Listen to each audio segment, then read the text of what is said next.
प्रभु यीशु मसीह के नाम में आपको अनुग्रह, शांति और आशीष मिले। कभी कभी हमारे सामने दो बातें आ जाती है जो अपने आप में विपरीत होती है। जैसे सफेद और काला होता है, रोशनी और अंधकार होती है, वैसे ही कई बार दो विपरीत परिस्थितियां सामने आ जाती हैं। और ये कभी लागू होता है मृत्यु के दृश्य पर। जब एक व्यक्ति मर रहा है, उसके आखिरी क्षणों में है, तब उसका क्या व्यवहार होता है, उसका क्या बिहेवियर होता है, रिस्पॉन्स होता है उस परिस्थिति में। जब सब कुछ फेल हो जाता है और व्यक्ति को मालूम है कि अब मेरे आखिरी क्षण हैं, मैं किसी भी समय मरने वाला हूं। तो एक तो ऐसा व्यक्ति होता है जो बहुत ही घबराहट में होता है, और दूसरा विपरीत ऐसा व्यक्ति होता है जो पूरी शांति में अपनी आंखें बंद करता है। उसके चेहरे पर लगता है कि ये जरा भी घबराया हुआ नहीं है, परंतु अद्भुत शांति से इस दुनिया को छोड़ रहा है। तो वैसे ही किसी ने दो घटनाएं लिखी है अफ्रीका की। और पहली घटना है कि उस इलाके का एक बहुत मजबूत व्यक्ति था, और ऐसा भी नहीं था कि वो बूढ़ा था, लेकिन बहुत बुखार के कारण वो मर रहा था। और उसने अपने हाथ में अपना भाला पकड़ के रखा था, लेटे हुए भी, और अपने उस पीड़ा में, और जो भी उसको काढ़ा वाड़ा दिया होगा लोगों ने, उसमें उसका दिमाग भी थोड़ा सा बेहोशी में था, या दर्द के कारण या उस बुखार के कारण बेहोशी के हालात में था। उसी में छटपटा रहा था, बहुत डर रहा था कि मेरे मरने से पहले मुझे भूत या दुष्ट आत्माएं या काली आत्माएं मुझे ले ना जाए। इस प्रकार से वो बकबक कर रहा था। इसकी 3 पत्नियां थी, और तीनों अपने चेहरे पे, हाथों पे, शरीर पे गीली मिट्टी और राख लगा रही थी, दुख में। और जिन आत्माओं पे वो विश्वास करते थे उनको पुकार रही थी चीख चीख के कि हमारे पति को बचा लो।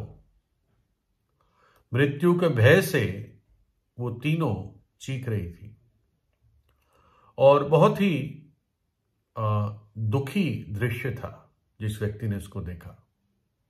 वो कहता है बहुत ही दुखी दृश्य था कि ये आदमी बिना किसी आशा अब अंधकार में चला जाएगा। बस एक ही चीज को पकड़ पा रहा है, वो है उसका भाला, और कोई उसको सहारा नहीं था अपने आखिरी क्षणों में।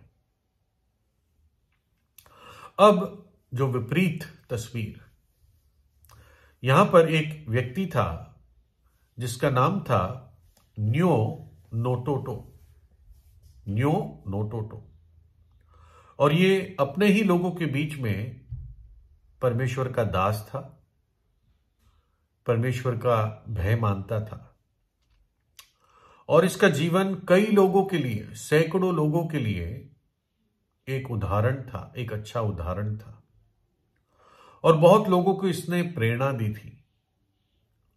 और जब ये व्यक्ति अपने आखिरी क्षणों में आया, तो इसने अपने पूरे परिवार को अपने चारों ओर बुलाया, परिवार के जनों को, और उनको कहा कि मेरे लिए प्रार्थना करो और प्रभु यीशु के आराधना के गीत गाओ। और उसने अपना एक हाथ अपने पत्नी के हाथ में दे रखा था, और दूसरा हाथ अपने जवान बेटे के हाथ में दे रखा था, और उन्होंने एक गीत गाया कि परमेश्वर तेरे करीब मैं आता हूं, तेरे करीब आता हूं।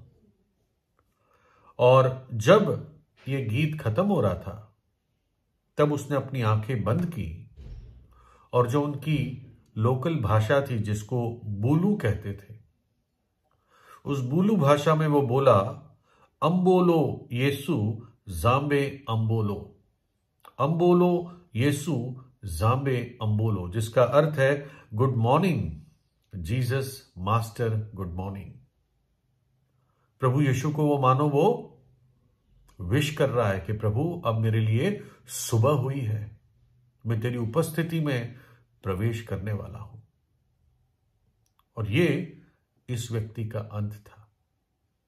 एक पहला व्यक्ति जो डर में, बेहोशी के और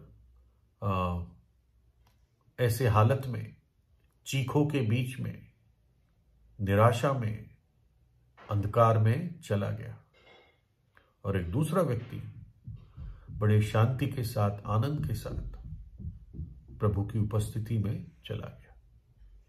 आप कहेंगे भाई आपको कैसे मालूम? मुझे इसलिए मालूम क्योंकि बाइबल इस बात को बताती है। नए नियम में प्रभु यीशु मसीह ने बहुत सारी बातें मृत्यु और जीवन के बारे में बताई। शायद किसी ने इतनी सफाई से और इतनी विस्तार से मृत्यु और जीवन के बारे में किसी ने नहीं बताया। मैं कुछ वाक्य प्रभु यीशु के बता रहा हूं। मार्ग, सत्य और जीवन मैं ही हूं, प्रभु यीशु ने कहा। बिना मेरे द्वारा कोई पिता के पास नहीं पहुंच सकता। फिर अलग जगह यीशु ने उससे कहा, पुनरुत्थान और जीवन मैं ही हूं, पुनरुत्थान और जीवन मैं ही हूं। जो कोई मुझ पर विश्वास करता है वो यदि मर भी जाए तो भी जिएगा, और जो कोई जीवता है और मुझ पर विश्वास करता है वो अनंत काल तक ना मरेगा। क्या तू इस बात पर विश्वास करती है? फिर 8 अध्याय में लिखा है यूहन्ना के, तब यीशु ने फिर लोगों से कहा, जगत की ज्योति मैं हूं, जो मेरे पीछे हो लेगा वो अंधकार में ना चलेगा परंतु जीवन की ज्योति पाएगा। अब हर जगह जीवन की बात देखते हो। प्रभु यीशु ने यूहन्ना 10 में कहा कि चोर केवल चोरी करने के लिए, हत्या करने के लिए, नाश करने के लिए आता है। मैं इसलिए आया कि वे या तुम जीवन पाओ, और कैसा जीवन? बहुतायत का जीवन पाओ। मानो कि एक सोता फूट निकला उस कलवरी पहाड़ पर जब प्रभु यीशु ने जगत के लिए अपना प्राण दिया, अपना पवित्र लहू बहा दिया, क्योंकि जीवन तो लहू में ही है। यूहन्ना 5 में 24 में प्रभु कहता है, मैं तुमसे सच सच कहता हूं, जो मेरा वचन सुनकर मेरे भेजने वाले की यानी पिता की प्रतीति करता है, विश्वास करता है, अनंत जीवन उसी का है, और उस पर दंड की आज्ञा नहीं होती, परंतु वो मृत्यु से पार होकर जीवन में प्रवेश कर चुका है। मृत्यु से पार निकल जाता है और जीवन में प्रवेश करता है। परमेश्वर भी जानता है कि पाप में मरना मनुष्य के लिए कितनी भयानक बात है, और बाइबल उसको दूसरी मृत्यु कहती है, जहां पर मनुष्य की आत्मा सदा सदा सदा के लिए नरक की आग में जलती रहेगी और अनंत काल के लिए परमेश्वर से अलगाव में, परमेश्वर से अलग उस आग में पीड़ा उठाएगी, जहां पर रोना और दांतों का पीसना है। इसलिए परमेश्वर मनुष्य बना और हमारे बदले में मनुष्य के रूप में क्रूस पर हमारे दंड को, हमारी सजा को, हमारे पाप को, मृत्यु को उसने अपने ऊपर सह लिया। क्यों?